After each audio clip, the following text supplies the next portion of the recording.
और बाहर से कोई लगातार दरवाजा नॉक करता जाता है। पैट्रिक उस समय दरवाजा जरा सा खोलता है तो देखता है कि वहाँ पर एक लड़की खड़ी हुई है जो कहती है कि मेरी कार खराब हो गई है, क्या आप अपनी कार में मुझे मेरे टाउन ड्रॉप कर देंगे प्लीज। वो बहुत भीगी होती है तो पैट्रिक कहता है ठीक है पहले अंदर आ जाओ। लेकिन पैट्रिक को डर भी लगता है कि सुबह के 2 बज रहे हैं और इस वक्त ये लड़की इस रास्ते से जा कहाँ रही थी। वैसे उस लड़की को भी पैट्रिक को देख कर लगता है कि ये तो एकदम साइको लगता है, कहीं मुझे कुछ करना दे। वैसे दोस्तों मूवी में इस लड़की का नाम तो नहीं बताया गया लेकिन हम इसे अना कहेंगे। तो पैट्रिक उसको एक तौलिया ला कर देता है। वो कहती है नहीं मुझे ये नहीं चाहिए, आप बस मुझे टाउन में ड्रॉप कर दीजिए। पैट्रिक भी कहता है कि देखो मुझे कोई शौक नहीं है तुम्हें तौलिया देने का, लेकिन तुम्हारे बालों से टपकता हुआ पानी मेरा फर्श गीला कर रहा है, इसलिए जल्दी से खुद को पहुंच लो। और हाँ मैं तुमसे सख्ती से पेश आया इसके लिए माफ कर दो। यहाँ कुछ बदमाश बच्चे आकर हमेशा मेरा दरवाजा पीटते हैं, मैंने सोचा कि वही दरवाजा पीट रहे होंगे इसीलिए तुम पर चिल्ला दिया। लेकिन अना कहती है मुझे आपकी एक भी डांट सुनाई नहीं दी क्योंकि बाहर इतनी घनघोर बारिश जो हो रही है, तो क्या आप मुझे मेरे टाउन ड्रॉप करेंगे क्या। पैट्रिक कहता है मेरी कार 2 दिन से खराब है, एक काम करो तुम पहले अपना पुलोवर उतार दो, मैं उसको ड्रायर से सुखा देता हूँ। वो भी अपना पुलोवर उतारती है तो पता चलता है कि अंदर उसने स्विमिंग सूट पहना हुआ है। पैट्रिक पूछता है क्या तुम स्विमिंग कर रही थी। कहती है कि हाँ मैं समुद्र में स्विम कर रही थी और थोड़ी देर बीच पर सो गई, अचानक फिर तूफान आया और बारिश शुरू हो गई, मेरी किस्मत और खराब, मेरी कार भी खराब हो गई इसलिए मैं यहाँ पर आ गई। पैट्रिक को फिर शक है कि आधी रात के 2 बजे ये स्विमिंग कर रही थी। वाह। अना को भी दोस्तों वहाँ पर रखी शराब की बोतलें दिखती है और उसे शक होता है कि पैट्रिक ने बिल्कुल पी रखी अभी और ये नशे में मेरे साथ कुछ गलत न कर दे कहीं। अभी पैट्रिक उसको एक ग्लास में ड्रिंक ला कर देता है पर अना उसे पीने से डरती है, उसमें कुछ कहीं मिला तो नहीं है ये सोचकर। कहती है मुझे अपना फोन दोगे क्या,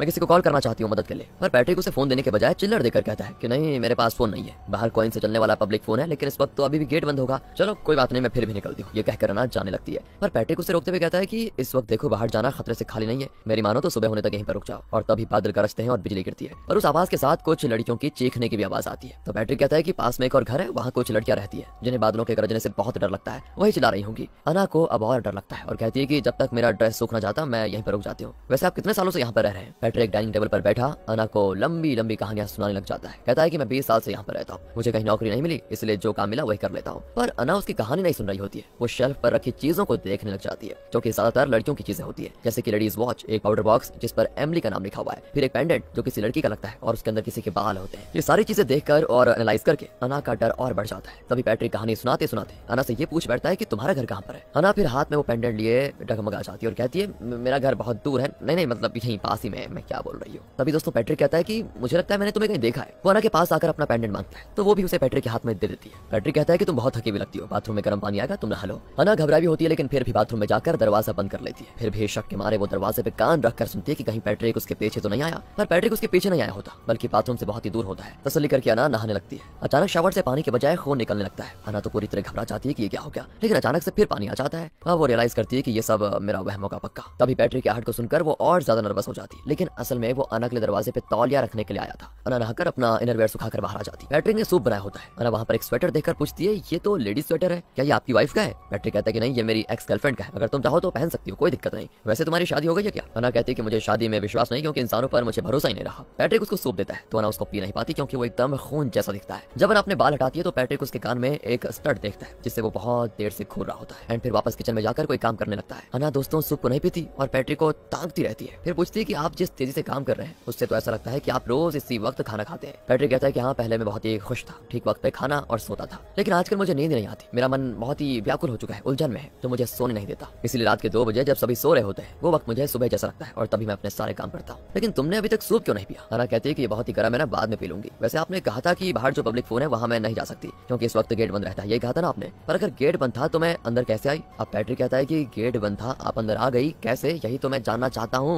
कि गेट बंद होने के बाद भी तुम आई कैसे और ठीक मेरा दरवाजा ही तुमने नॉक क्यों किया। अब अना की दोस्तों इस पर समझ में नहीं आता कि वो क्या जवाब दे। अचानक फिर कोई दरवाजा पीटता है। पैट्रिक दरवाजा खोलकर देखता है तो वहाँ पर कोई नहीं होता। वो कहता है कि पक्का ये वही शैतान बच्चे होंगे। फिर वो दरवाजा बंद करके खूब घुमाता है और अना को लगता है कि वो चाबी से दरवाजे को लॉक कर रहा है, इसलिए वो डरने लगती है और दरवाजे को देखती रहती है। और अभी दोस्तों उसके माइंड में ये चल रहा है कि अगर इस आदमी ने मुझे कोई खतरा पहुंचाया तो मैं क्या करूंगी। मैं तो चाहती हूँ कि जरा एक बार दरवाजा खुल जाए उसके बाद भाग जाऊंगी यहाँ से। पैट्रिक भी अपने हिस्से के टेंशन में होता है। वो अपनी जेब से वो शीशे निकाल कर देखने लग जाता है। इसी बीच अना फिर सूप को देखती है जो कि अभी भी उसे खून जैसा लगता है। वो उसे पीने के बजाय वहाँ पर रखे पैट्रिक के बूट्स के अंदर डाल देती है क्योंकि उसे ये डर भी था कि पैट्रिक ने इसमें कहीं बेहोशी की कोई दवा तो नहीं मिलाई होगी। वो पूछती कि वैसे वो फोन बूथ है कहाँ पर एग्जैक्टली। पैट्रिक कहता है कि थोड़ा पास ही है लेकिन इस मौसम में वहाँ जाना लगभग नामुमकिन है। इनकी बातों के बीच पावर कट हो जाती है। पैट्रिक कहता है कि हो सकता है कि तूफान और बारिश की वजह से कोई पेड़ पावर लाइन पर गिर गया होगा या फिर बारिश के पानी से कहीं कोई खराबी आ गई होगी इसलिए पावर कट हो गया। अना कहती है कि आप जरा बाहर जाकर देखिए कि कहीं कोई फ्यूज में प्रॉब्लम तो नहीं आ गई। और पैट्रिक कहता है कि यार मैं बाहर कैसे जाऊंगा, तुमने मेरे बूट्स में सूप जो डाल दिया है। ओह सॉरी, तो क्या आपने मुझे वो सब करते हुए देख लिया था। पैट्रिक कहता है कि हाँ देख लिया था, पर मैं तुम्हारी उलझन समझ सकता हूँ। तुम्हें लगता है कि मैंने उसमें कुछ मिलाया होगा। नहीं, मैंने ऐसा कुछ नहीं किया। अगर तुम यहाँ पर सेफ फील नहीं करती हो तो दरवाजा खुला हुआ है, तुम जब चाहो जा सकती हो। उसकी बातों से दोस्तों अना को थोड़ा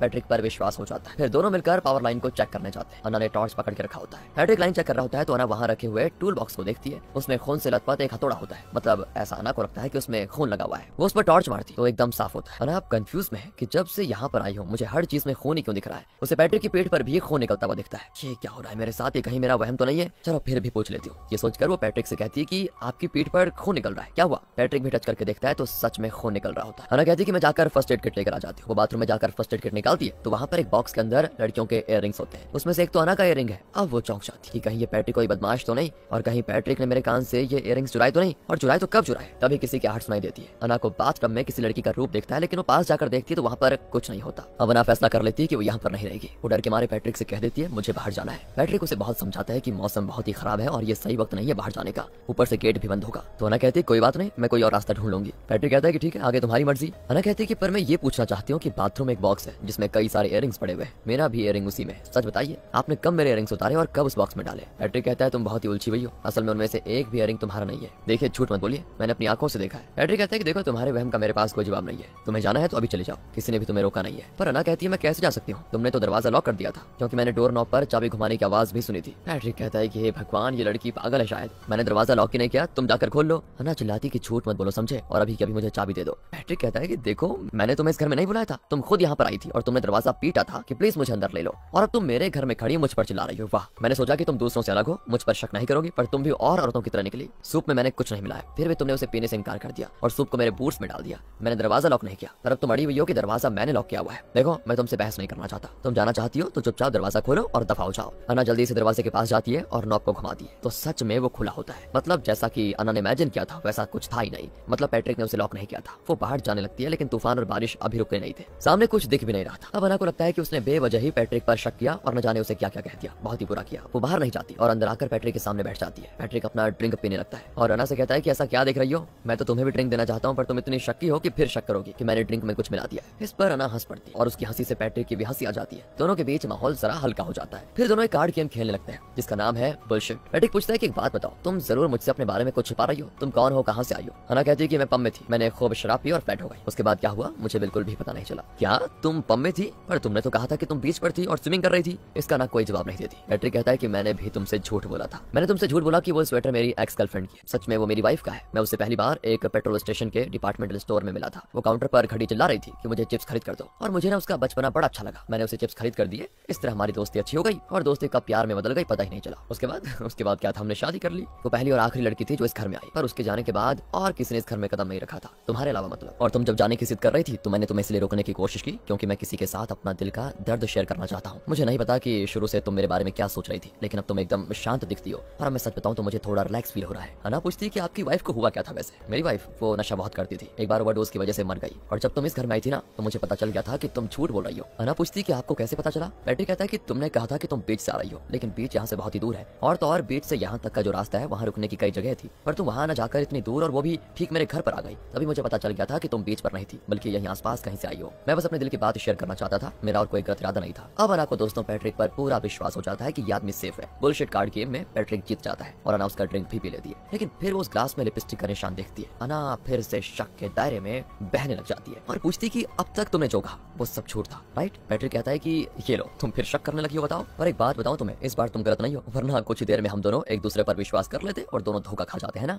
इनकी बातों के बीच अचानक तूफान की वजह से घर हिलने लग जाता है। अब पैट्रिक जल्दी से जैकेट पहनता है और लालटेन लेकर बाहर जाता है। अना घर में अकेली है और डरी हुई है दोस्तों। कुछ दूरी पर एक कमरा दिखता है जहाँ पर लाइट ऑन ऑफ हो जाती है। इतना ही नहीं, वहाँ एक फोन के वाइब्रेशन की आवाज भी आती है। सोचिए अना की क्या हालत हुई होगी, क्योंकि कुछ देर पहले पैट्रिक ने कहा था कि उसके पास फोन नहीं है, इसीलिए वो अना को पब्लिक फोन पर कॉल करने के लिए चिल्लर दे रहा था। पर असल में पैट्रिक के पास तो फोन है। अना वहाँ पर जाकर फोन उठाती है तो उसमें कई मिस्ड कॉल्स होते हैं और ऐसा भी लगता है कि वहाँ किसी की बॉडी है, उस पर चिप्स पैकेट पड़ा हुआ है। और अब तक अना को जो भी एक्सपीरियंस हुआ है इस घर में वो सब आखिर में गलत ही निकला था, है ना दोस्तों। वो सोचती कि शायद डर के मारे मुझे सब कुछ गलत दिख रहा होगा, यहाँ पर सब कुछ सेफ है, ऐसा वो अपने दिमाग में सोच लेती है। यही सोचकर वो चादर हटाती है तो सच में वहाँ पर एक लड़की की लाश होती है। अना की तो जैसे धड़कन रुक जाती है। उसे एहसास हो जाता है कि उसके आने से पहले ये लड़की यहाँ पर पक्का आई होगी और उस ग्लास में जो लिपस्टिक था वो इसी लड़की का होगा और पैट्रिक एक साइको है जिसने इस लड़की को चांद से मार डाला। ये सारी चीजें अना अपने दिमाग में सोचती है और घबराकर फिर नीचे फोन गिरा देती है। बाहर पैट्रिक बारिश में खड़ा किसी चीज को देख रहा होता है। फोन के गिरने की आवाज उसे सुनाई देती है और वो वापस घर की ओर आ जाता है। जैसे दरवाजा खोलने की आवाज आती है तो अना एक जगह छुप जाती है। उस कमरे की सीलिंग पर एक स्काईलाइट होता है जहाँ से वो बच निकल सकती है, पर उस पर ग्लास फिट किया गया होता है दोस्तों। वहाँ वहाँ रखा हुआ हथौड़ा उठाकर वो उस गिलास को तोड़ने लग जाती है, तो गिलास में से भी खून निकलता है जो कि हथौड़े पे लगता है। अना भी घबराकर हथौड़ा नीचे गिरा देती है। उसके कुछ समझ में नहीं आता कि ये सब क्या हो रहा है। वो अपनी आंखें बंद करके थोड़ी देर सोचती है और उसे समझ आ जाता है कि वो लेडी जिसे पैट्रिक ने मार डाला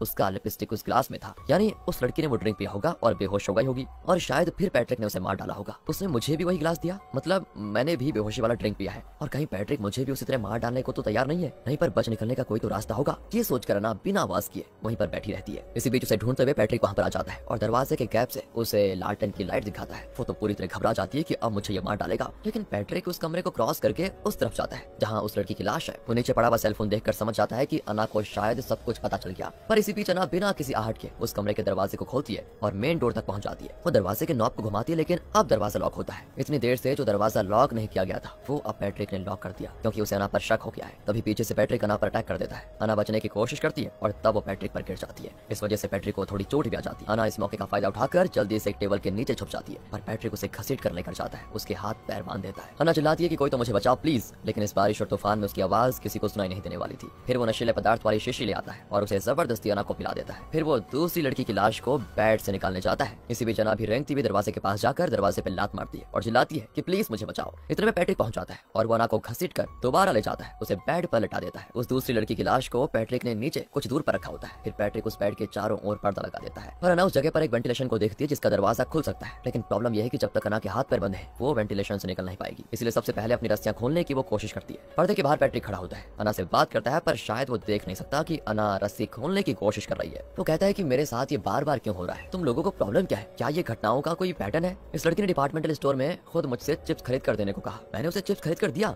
वो मुझसे बातें करते करते मेरे घर तक आ गई, मैंने उससे एक भी शब्द नहीं कहा था। असल में दोस्तों पैट्रिक ने अपनी वाइफ के बारे में जो कहानी अना को सुनाई थी वो वाइफ की नहीं, इस लड़की की कहानी है। और शायद पैट्रिक ने इस लड़की के साथ हुई घटनाओं को अपनी वाइफ के साथ जोड़ा और अना को बताया कि मैं अपनी वाइफ से डिपार्टमेंटल स्टोर में मिला था और उसे चिप्स खरीद कर दिया। तो पैट्रिक आगे कहता है वो पहली घटना थी। दूसरी घटना ये थी कि रात के 2 बजे तुम खुद मेरे दरवाजे पे आई और मुझसे मदद मांगने लगी, और यहाँ ढेरों घर है, तुम वहाँ पर क्यों नहीं गई, मेरा दरवाजा नॉक क्यों किया तुमने, मतलब तुम्हारे साथ जो हो रहा है वो मेरा किया कराया नहीं, तुम्हारा अपना किया कराया है। यहाँ जो कुछ हुआ और जो कुछ होगा उसका मैं जिम्मेदार नहीं हूँ, बल्कि तुम खुद उसके जिम्मेदार हो। इस तरह वो लगातार बातें करता है और इन्हीं बातों के बीच में अना अपने हाथ पैर खोल देती है। वो उस वेंटिलेशन को खोलने की कोशिश करती है, लेकिन उसका सर पूरी तरह से चकराने लग जाता है, क्योंकि पैट्रिक ने उसको हाई डोजेस का नशीला पदार्थ पिला दिया था। तब पैट्रिक पर्दा हटाता है तो अना आधी बेहोशी में पड़ी होती है। वो पूछती है कि तुमने मुझे पिलाया क्या है। पैट्रिक भी कह देता है कि वही जो उस चिप्स वाली लड़की को पिलाया था। अब अना उस लड़की की लाश को देखती है तो पता चलता है कि इतनी देर पैट्रिक बातें करते हुए उसकी लाश को पैक कर रहा था। अना की तो जान ही निकल जाती है। फिर भी वो बचने की कोशिश करती है और रेंगते हुए किसी तरह मेन डोर तक पहुंचाना चाहती है, लेकिन उससे आगे बढ़ा ही नहीं जाता और वो वहीं पर गिर जाती है। उसे लगता है कि जैसे उसे उल्टी आने वाली है। पैट्रिक अना को उठाकर किचन के सिंक के पास लेकर जाता है और कहता है कि मैंने तुम्हें GHB का सोल्यूशन दिया था। GHB एक केमिकल है जिससे दिमाग के रिएक्शन टाइम पर बहुत बुरा असर पड़ता है। पैट्रिक कहता है कि GHB का महज 0.3 ml अगर शरीर में डाल दिया जाए तो सर में चक्कर आ जाते हैं, मुंह एकदम सूख जाता है। अगर 5 ml डोज दिया जाए तो शरीर के मसल्स काम करना बंद कर देंगे। 6 ml से तो इंसान सिर्फ 20 मिनट में मर जाता है। और पता है तुम्हें मैंने 8 ml दिया है। तभी अना किचन सिंक पर एक चाकू को देखती है, उसे उठाकर पैट्रिक पर घोंपने की कोशिश करती है, लेकिन वो अना को पकड़ लेता है। अना पूरी तरह से बेहोश होकर पैट्रिक पर गिर पड़ती है और यहाँ पे पैट्रिक अपना खतरनाक सच रिवील करता है। वो बताता है कि मैं एक साइको कातिल हूँ, मेरी पहली विक्टिम थी एक लड़की। उस दिन भी इस तरह तूफान और बारिश का मौसम था, मैं अपनी कार में छुपा हुआ बैठा था। तब एक लड़की खुद मेरी कार के पास आई, मुझसे बात करने लगी और यही सीन दोस्तों हमने मूवी की शुरुआत में देखा था। यानी उस सीन में कार के अंदर पैट्रिक था और बाहर वो लड़की थी जो पैट्रिक के हाथों सबसे पहले मारी गई। अब प्रेजेंट में पैट्रिक कहता है कि मुझे लगता है वो लड़की कोई टूरिस्ट थी, पर मुझे उसका चेहरा याद नहीं है। सच बताऊं तो मुझे अपनी किसी भी विक्टिम का चेहरा याद नहीं रहता, लेकिन हाँ उनके शरीर में जो निशान होते हैं वो सब बढ़िया याद रहते हैं। मेरी पहली विक्टिम की कमर में हार्ट बीट जैसा एक टैटू बना हुआ था। वो खुद मेरी कार में बैठना चाहती थी, तो मैं भी उसको बिठाकर घर ले आया। फिर मैंने अपने हथौड़े से उसका सर फोड़ा, उसे बढ़िया तरीके से मार डाला। पुलिस को मुझ पर जरा भी शक नहीं हुआ, क्योंकि मैंने इतनी शातिरी से जो उसका कत्ल किया था। उसके बाद तो मैंने कई लड़कियों की जान ली, लेकिन आज का दिन जरा अलग ही था। मैं एक लड़की का कत्ल करके चुपचाप अपने घर में बैठा हुआ था, लेकिन तब तुम दरवाजा नॉक करके आ गई और खुद मेरा शिकार बन गई, और अब देखो यहाँ पूरी तरह फंस चुकी हो। वैसे तुम्हें इन घटनाओं से ये जरूर पता चल गया होगा कि लोग जो कहते हैं कि ऊपर एक भगवान है और वो सब कुछ देख रहा है, वो कॉन्सेप्ट ही गलत है। समझ आई हो ना तुम। लेकिन दोस्तों तब उस नशीले पदार्थ के ओवरडोज के कारण अना मर जाती है और अब पैट्रिक अना को भी उसी तरह पैक कर देता है जैसे वो अपनी दूसरी विक्टिम्स को करता था। काम तमाम करके पैट्रिक चुपचाप बैठ जाता है और तब उसे कुछ बातें याद आती है। उसे अपनी पहली विक्टिम के विजुअल्स दिखते हैं और वो बड़ा कंफ्यूज लगता है। फिर वो अना की लाश के पास जाकर उसकी कमर को देखता है और यहाँ वापस वो सीन दिखाया जाता है जब पैट्रिक कार में बैठा था और उसकी पहली विक्टिम कार के पास आई थी। वो ग्लास में नॉक करती है तो पैट्रिक विंडो नीचे करता है और यहाँ हमें लगेगा शॉक, क्योंकि वो पहली विक्टिम और कोई नहीं अना थी दोस्तों। और आगे जो होने जा रहा है वो हमें नहीं पैट्रिक को भी शॉक करने वाला है। पैट्रिक अना की कमर को देखता है तो उस पर वही हार्ट बीट वाला टैटू लगा होता है जो कि पैट्रिक ने यह बताया था कि उसकी पहली विक्टिम के कमर पर था। याद है ना आपको? पैट्रिक बहुत ही कंफ्यूज होता है और वो चौंक भी रहा होता है कि पहली विक्टिम को मैंने कई साल पहले मारा था, वो अब वापस कैसे आ सकती है। तभी अचानक से अना के सर से खून निकलने लगता है और पैट्रिक के हाथ में हथौड़ा होता है। असल में पैट्रिक ने अपनी पहली विक्टिम को हथौड़े से मारकर उसकी जान ली थी, लेकिन प्रेजेंट में अना नशीले पदार्थ के ओवरडोज से मरी है, तो उसके सर से खून क्यों निकल रहा है और पैट्रिक के हाथ में यह हथौड़ा कैसे आया? है ना सब कुछ बहुत ही कंफ्यूजिंग। लेकिन तब अचानक अना आंखें खोलती है और उठकर पैट्रिक को देखने लगती है। पैट्रिक तो थर थर कांपने भी लगता है कि ये क्या हो रहा है, पर अना बहुत ही कैजुअली कहती है कि बाहर मौसम बहुत ही खराब है, क्या आप अपनी कार में मुझे टाउन तक लिफ्ट दे देंगे? पैट्रिक घबराकर वहां से भागने की कोशिश करता है, लेकिन तब एक और लड़की दिखती है जो पूछती है कि तुम मेरे लिए चिप्स लेकर आए क्या? पैट्रिक डर कर पीछे हटता है तो वो लड़की और अना अजीब तरह से हंसने लगती है और तब पैट्रिक देखता है कि उस घर में और भी कई ऐसी लड़कियां हैं, ये सब पैट्रिक के हाथों मारी गई थी और पैट्रिक डर के मारे कांपने भी लगता है। तो यहाँ पर आखिर हुआ क्या दोस्तों? इसकी एक पॉसिबिलिटी चलिए एक्सप्लेन कर देते हैं। असल में पैट्रिक की सबसे पहली विक्टिम थी अना, जिसे उसने कई साल पहले सर पे हथौड़ा मारकर जान ले ली। उसके बाद उसने कई लड़कियों का कत्ल किया था। रिसेंटली उसे डिपार्टमेंटल स्टोर में एक लड़की मिली जिसने पैट्रिक से चिप्स खरीद कर देने को कहा था। पैट्रिक ने उसे खरीद कर दिया और फिर वो पैट्रिक के साथ घर भी आ गई थी। उसे भी पैट्रिक ने मार डाला। उस कत्ल के बाद पैट्रिक अपने घर में बैठा था जब किसी ने दरवाजे पे नॉक किया और वो कोई और नहीं, पैट्रिक की पहली विक्टिम अना थी, यानी उसकी आत्मा।